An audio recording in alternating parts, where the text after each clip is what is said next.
Ito na naman ang dalawang inday. Good morning, si Ate Mel. Ayan, shout out. Another day, another vlog. This is it, pansit. Let's go and buy. Ayan guys. Panic buying. Ayan.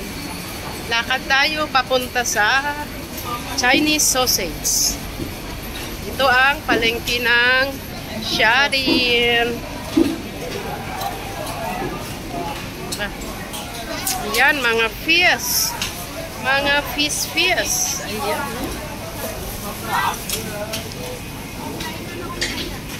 Pila guys, pila. Guys, mga isda. Ayan, buhay na isda. Ay! Ayan. Bawal ka na magparasipon. Bawal. Bawal ako, te. But my favorite kasi.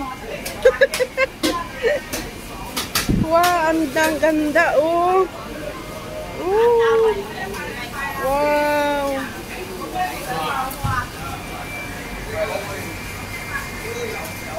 Ayan, kasi hyperthyroid na ako. Bawal na sa akin ang seafood. Ayan, ano? Kumusta? Kasi 'di ba, malakas? Oh, 'di ba? Ano te? Magpipis tayo tomorrow lang. Tomorrow still a lot. Wow, guys. Ayan. Ganda ng barbecue pork. Okay. Una na. Ikaw na lang. Let's go, guys. Baba na tayo. Diba? Napakaganda ng market dito sa Sharin. Kaya mahal ang mga bilihin dito. Air condition. Ayan. Busy.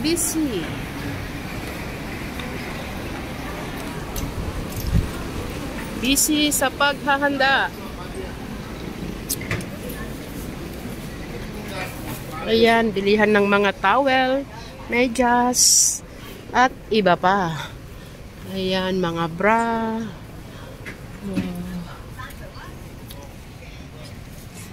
Ito naman ang Philippine store.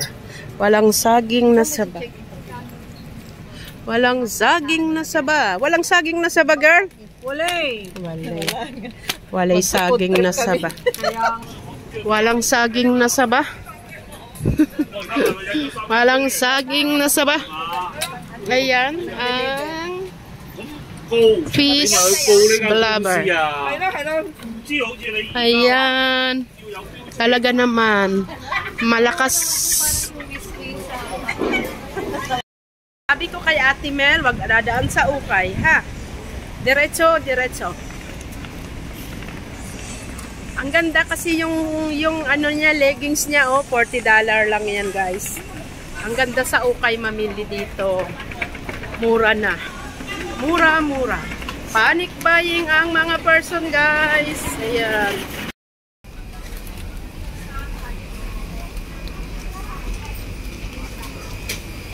Ayan, paubos na ang gulay. Wow, anong oras pa lang? Paubos na ang gulay.